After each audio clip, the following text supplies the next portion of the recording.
Hello viewers, welcome to my channel. আজ আমরা ICT বিষয়ের 3 নম্বর অধ্যায়ের সংখ্যা পদ্ধতি, এই অধ্যায়ের অক্টাল সংখ্যা পদ্ধতির যোগ এবং বিয়োগ নিয়ে আলোচনা করব আমরা। এখন অক্টাল সংখ্যা পদ্ধতিতে যে প্রতীকগুলো বা সিম্বলগুলো ব্যবহার করা হয় তা হচ্ছে 0, 1, 2, 3, 4, 5, 6, 7। এখানে প্রতীক রয়েছে বা অঙ্ক, এগুলো এক একটা প্রতীক বা এক একটা হচ্ছে অঙ্ক। আর এগুলো হচ্ছে প্রতীকের সংখ্যা বা অঙ্কের সংখ্যা হচ্ছে 8টি, যার জন্য এর বেজ হচ্ছে 8 বা 8। এবং এই সংখ্যাকে প্রকাশ করার জন্য এই প্রতীকগুলো দিয়ে কিন্তু একটা সংখ্যা প্রকাশ করতে হবে। মনে করি আমি যদি কোনো একটা সংখ্যা লিখি, মনে করলাম এটা একটা 325, এটা একটা সংখ্যা এবং এই সংখ্যাটার নিচে আমি বেজ দিব, তাহলে পরে এটা হবে কি অক্টাল সংখ্যা। তাহলে এটা কি নির্দেশ করছে অক্টাল সংখ্যা। যদি আমি লিখি যে 659, এটা একটা যদি আমি এখানে লিখি তাহলে পরে এটা হবে না, কারণ এখানে এই প্রতীকের মধ্যে সংখ্যাগুলো হইতে হবে, কিন্তু এখানে 9, 6 এবং 5 এই দুটো প্রতীক এই সংখ্যাগুলো এই প্রতীকগুলোর মধ্যে অবস্থান করতেছে, কিন্তু 9 প্রতীকটা এর ভিতরে অবস্থান করতেছে না। এই 8টা প্রতীকের ভিতরে 9 নাই, অতএব এটাকে আমরা অক্টাল সংখ্যা বলতে পারবো না। তবে এখানে 3, 2, 5 এই তিনটাই যে প্রতীক বা তিনটা অঙ্ক আমরা ব্যবহার করেছি বা নিয়েছি, এই তিনটা প্রতীক কিন্তু এই অক্টাল সংখ্যা যে প্রতীক রয়েছে এই প্রতীকগুলোর মধ্যে অবস্থান করতেছে, যার জন্য এটাকে আমরা অক্টাল সংখ্যা বলতে পারবো। তবে এটাকে বলতে পারবো না, যার জন্য আমি এটাকে অক্টাল সংখ্যা পদ্ধতি বলতে পারবো না। তো মনে করলাম যে এটা একটা অক্টাল সংখ্যা, এই অক্টাল সংখ্যার সাথে আরো একটা অক্টাল সংখ্যা যোগ করতে হবে। মনে করলাম অক্টাল আর একটা সংখ্যা কি 5, 6, 7, এটা একটা অক্টাল সংখ্যা। এই অক্টাল সংখ্যা এবং এই অক্টাল সংখ্যা যোগ করতে হবে। যোগফলটা কত হবে, এটা ইকুয়াল টু কত হবে সেটা আমাদেরকে বের করতে হবে। তাহলে পরে এটা আর এটা যোগ করে দেখব, যোগ করে কত হয়েছে। এখন এই যোগফলটা এভাবে করার চাইতে একটু নিচে নিচে করলে পরে একটু সুবিধা হবে, যার জন্য আমি নিচে দেখাচ্ছি তোমাদের। প্রথমে কত আছে 325, আর এটা কত আছে 5, 6, 7। এই দুটা কি করব, যোগফল বের করব। বেজ কত 8। এখন দেখো তোমরা এখানে উপরে কত আছে 5, নিচে কত আছে 7। 5 আর 7, তাহলে 5 এবং 7 যোগ করলে কত হয় 12। কিন্তু 12 তো লেখা যাবে না, এখানে লিখতে হবে কত 8 এর নিচের সংখ্যাগুলো 0 থেকে 7 এর মধ্যে লিখতে হবে।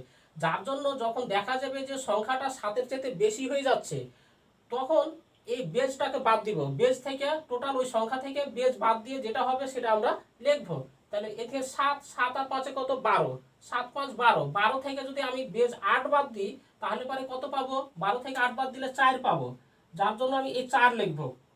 এখন আমি বাদ দিয়েছি কত 8, কত 8, 1, 8, 1, 8 আমি বাদ দিয়েছি। এখন কি করব, এই যে 1 আছে 1, 8 আমি বাদ দিয়েছি, ওই 1টা আমি এখানে যোগ করব। তাহলে কত হলো, এখানে 2 ছিল 3 হয়ে গেছে 3, আর এখানে কত 6। 3 আর 6 কত হবে, যোগফল হচ্ছে 9।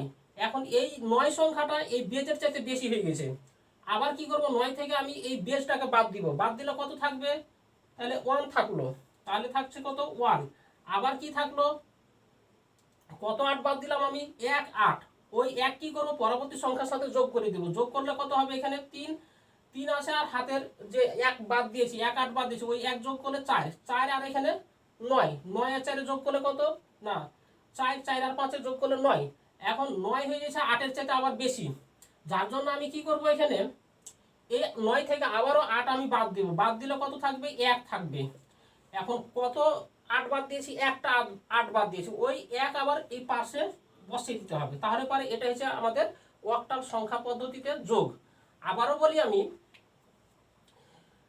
5 এবং 7 ডান দিক থেকে যোগ করব। 5 এবং 7 যোগ করলে কত হবে 12। আমরা যেরকম লিখতাম যে দশমিক সংখ্যা পদ্ধতিতে, যেরকম 8 আর 6, 8 আর 6 যোগ করলে কত হবে, 8, 6 যোগ করলে 14, 14 কত 4, হাতে থাকলো কত 1। ঠিক একই রকম ভাবে ওই 1 কে বাদ দিয়ে আমি 4 লিখতাম, ওই 1 কি করতাম, পরবর্তী সংখ্যার সাথে আমি যোগ করতাম। ঠিক একই রকম ভাবে এখানে 5 এবং 7 যোগ করলে 12, 12 থেকে কি বাদ দিব আমি, বেজ 8 বাদ দেব। বাদ দিলে পরে কত থাকবে, 4 থাকবে। তারপর এখানে 2, 2 আর 6 যোগ করলে হচ্ছে 8, 8 আর কত বাদ দিয়েছি আমি 8, কত 8, 1, 8, ওই একটা যোগ করতে হবে।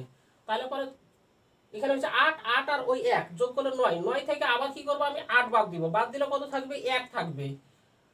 তারপরে সংখ্যা 3, 3 আর 5 যোগ করলে পরে কত হয়েছে 8 হয়েছে, আর হাতে কত ছিল, কত 1 8 বাদ দিয়েছি, তাহলে পরে কত হয়েছে 9 হয়েছে, 9 থেকে আবারও 8 বাদ দিব, তাহলে কত থাকবে 1 থাকবে। যে 1 8 বাদ দিয়েছি সেই একটা আমি আবার নিচে বসিয়ে দেবো, তাহলে এটা হবে আমাদের অক্টাল সংখ্যা পদ্ধতিতে যোগ। তাহলে আমরা এই জায়গাতে লিখতে পারবো আমরা এটা আর এটা যোগ করলে পরে যেটা পাবো 1 1 1 4, এটা হচ্ছে আমাদের অক্টাল সংখ্যা পদ্ধতিতে যোগ। এখন যদি এই সংখ্যাগুলো পূর্ণ সংখ্যা না থেকে যদি দশমিক সংখ্যা থাকে বা ভগ্নাংশ সংখ্যা থাকে, তাহলে পরে সেটা কিভাবে করতে হবে এখন আমরা সেটাই দেখব।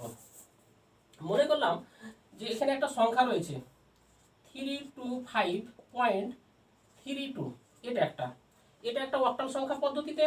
আবারও তার সাথে আবার যুক্ত রয়েছে মনে করলাম 20.25, এটা অক্টাল পদ্ধতিতে।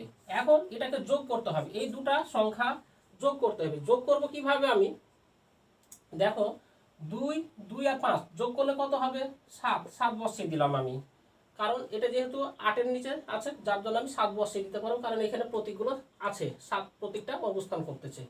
এখন দেখো 3 আর এখানে 2 যোগ করলে কত 5, এটা আমি বসিয়ে দিলাম, দশমিক দিলাম, এখানে দশমিক আছে দশমিক দিয়ে দিলাম। এখন 0 আর 5 যোগ করলে কত 5 বা 5 হবে। তারপরে কত আছে এখানে 2 আর এখানে 2 কত হলো 4, তারপরে কি 3, তাহলে এটা হচ্ছে তার যোগফল। এটা হচ্ছে দশমিকের অক্টাল পদ্ধতিতে যোগফল। তাহলে পরে আমরা পূর্ণ সংখ্যা পদ্ধতি কিভাবে করতে হয় আর দশমিক সংখ্যা পদ্ধতিতে কিভাবে যোগ করতে হয় সেটা আমরা দেখলাম। এখন যদি মনে হয় যে এখানকার সংখ্যাগুলো যদি 8 এর চাইতে বেশি হয়ে যায়, তাহলে পরে যোগফলটা কেমন হবে, ঠিক একই সিস্টেমে। তো মনে করলাম যে আরেকটা সংখ্যা মনে করলাম 456.67, এটা একটা সংখ্যা, এর সাথে আমি যোগ করব কত 25.32, এই সংখ্যাটা আমি যোগ করলাম।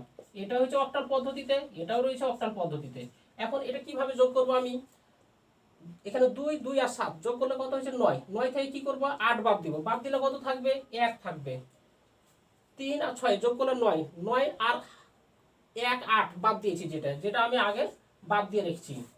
হ্যাঁ, ওখানে কত 8 বাদ দিয়েছি, একটা 8, ওই 8 যোগ করে দিব, তাহলে কত হবে 10 হবে। 10 থেকে 8 বাদ দিলে কত হবে 2 হবে।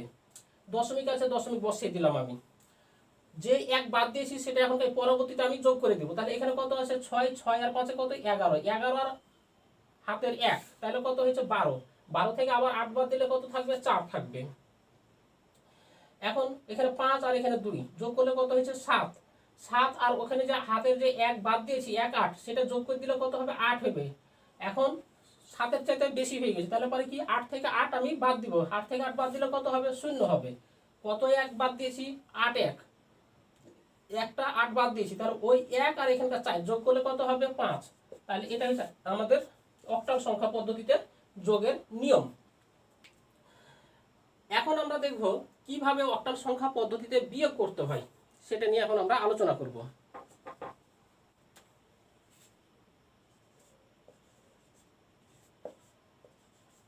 অক্টাল পদ্ধতিতে বিয়োগ। তাহলে এই অক্টাল পদ্ধতিতে বিয়োগটা কিভাবে করব ভালোভাবে লক্ষ্য করো তোমরা সবাই। আগের মতোই, তবে ওটা ছিল যোগ, এটা হবে বিয়োগ শুধুমাত্র, তাছাড়া তেমন কিছু না। তো মনে করলাম যে এটা একটা সংখ্যা 623, এটা একটা হচ্ছে অক্টাল সংখ্যা। এই অক্টাল সংখ্যা থেকে বাদ দিব আমি 135, এই অক্টাল সংখ্যাটাকে আমি বাদ দিব, বাদ দিলে এটা কত হবে সেটা এখন আমাকে বের করতে হবে। তো আমি এটা এভাবে না করে এখন আমি নিচে নিচে করব, দেখো লক্ষ্য করো ভালোভাবে। তাহলে 623 বাই হয়েছে কত, সরি 135। এখন দেখো উপরের সংখ্যাটা ছোট সংখ্যা, নিচের সংখ্যাটা বড় সংখ্যা, তাহলে 3 আর এখানে আছে 5, 3 থেকে 5 বাদ দেওয়া যাচ্ছে না, যার জন্য কি করব আমি এর সাথে আমি 8 যোগ করব। অক্টালের বেজ হচ্ছে 8, এই জন্য আমি এখানে অক্টালের বেজটা আমি যোগ করব।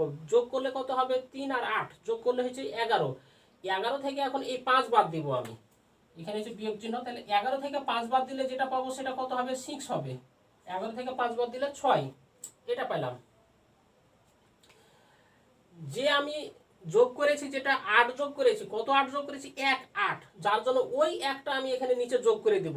8 যোগ করব না, শুধু 1 যোগ করব। আছে কত এখানে 3, আর ওই 1 যোগ করলে হবে 4। উপরে আছে কত 2। এখন 2 থেকে 4 বাদ দেওয়া যায় না, যার জন্য কি করব, এই 2 এর সাথে 8 যোগ করব। 2 এর সাথে যদি 8 যোগ করি তাহলে 10 হবে। এখন এই 10 থেকে এখানে কত হয়েছিল 4, 10 থেকে 4 বাদ দিলে কত থাকবে, তাহলে 6 হবে। এখানে কত যোগ করেছিলাম 1 8, তাহলে যেটা যোগ করেছিলাম এটা আমি এখানে বসিয়ে দিব। কত এখানে যোগ করব আমি, এখানে 8 1 যোগ করব আমি, তাহলে 1 আর 1 কত হবে, এটা 2 হবে। 6 থেকে 2 বাদ দিলে কত 4, তাহলে এটা হচ্ছে তার বিয়োগফল। তাহলে এটা ইকুয়াল টু আমি এই জায়গাতে লিখতে পারবো 466 466। এটা হচ্ছে এই অবস্থা। আবারও বলি আমি, 3 থেকে 5 বাদ দেওয়া যাচ্ছে না, যার জন্য 3 এর সাথে আমি অক্টালের বেজ 8 যোগ করব। যোগ করলে পরে হবে কত, 8 আর 3 যোগ করলে পরে হচ্ছে 11। 11 থেকে 5 বাদ দিলে হচ্ছে 6। যে 8 1 1 8 যোগ করেছি, ওই একটা এখানে আমি যোগ করব। যোগ করলে কত হয়েছে, আগে ছিল এখানে কত 3 আর ওখানে কত যোগ, এই 8 একটা ওখানে যেটা নিয়েছিলাম ওই একটা 8 এখানে যোগ করব, 1 যোগ করব আমি। তাহলে কত হলো 4 হলো। উপরে কত আছে 2 আছে, তাহলে 2 থেকে 4 বাদ দেওয়া যাচ্ছে না, এটা হচ্ছে 4। 2 থেকে 4 বাদ দেওয়া যাচ্ছে না, যার জন্য 2 এর সাথে আমি অক্টালের বেজ যোগ করব। বেজ যোগ করলে পরে কত হবে 10 হয়ে যাবে। 10 থেকে 4 বাদ দিলে 6 হচ্ছে।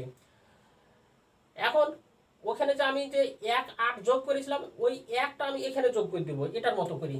তাহলে 1 আর ওই 1 যোগ করলে কত হয়েছে 2। এখন 6 থেকে 2 বাদ দিলে 4।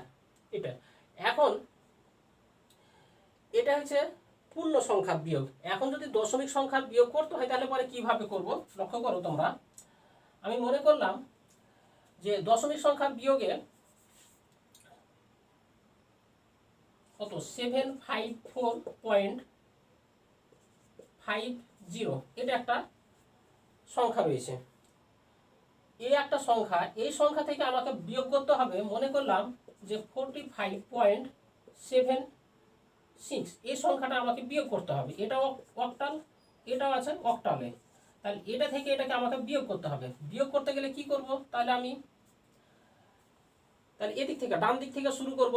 0 থেকে 6 বাদ দিতে হবে। 0 থেকে যেহেতু 6 বাদ দেওয়া যায় না, যার জন্য এই 0 সাথে কি করতে হবে, দশমিকের বেজ 8 যোগ করে দিতে হবে। তাহলে 8 আর 0 যোগ করলে কত 8। 8 থেকে 6 বাদ দিলে কত 2, তাহলে পরে আমি লিখবো এখানে 2 লিখলাম।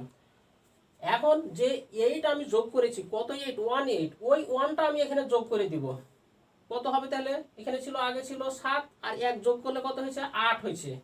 8 উপরে কত আছে 5, 5 থেকে 8 বাদ দেওয়া যাচ্ছে না, যার জন্য এই 5 এর সাথে কি করব, অক্টালের বেজ 8 যোগ করব। তাহলে 8 আর 5 13, 13 থেকে 8 বাদ দিলে কত হবে 5 হবে, যার জন্য এই 5 আমি এখানে লিখব। এখানে এখন আমি কত যোগ করেছিলাম 8 1 8 যোগ করেছিলাম, ওই 1 এখানে আমি দিয়ে দিব। তাহলে এটা কত 5 5 আর 1 যোগ করলে করে 6। এখন উপরে আছে কত 4, 4 থেকে 6 বাদ দেওয়া যাচ্ছে না, যার জন্য কি করব, এই 4 এর সাথে 8 যোগ করব। তাহলে 12, 12 থেকে 6 বাদ দিলে কত 6। এখানে যে আমি 8 1 8 যোগ করেছিলাম বা 18, এই 1টা এখানে যোগ করে দেব। তাহলে কত হলো, এখানে 4 ছিল 5 হয়ে গেল। এখন উপরে আছে কত 5, 5 থেকে 5 বাদ দিলে কত হয়েছে 0, 0 বসিয়ে দিলাম। তারপরে কি 7, 7 এর নিচে আর কিছু নাই, যার জন্য এখানে 7 বসে যাবে। তাহলে এটা হচ্ছে অক্টালের বিয়োগ। এভাবে আমরা যোগ এবং বিয়োগ আমরা করতে শিখলাম। তো ঠিক আছে, থ্যাংক ইউ সকলকে আজকে।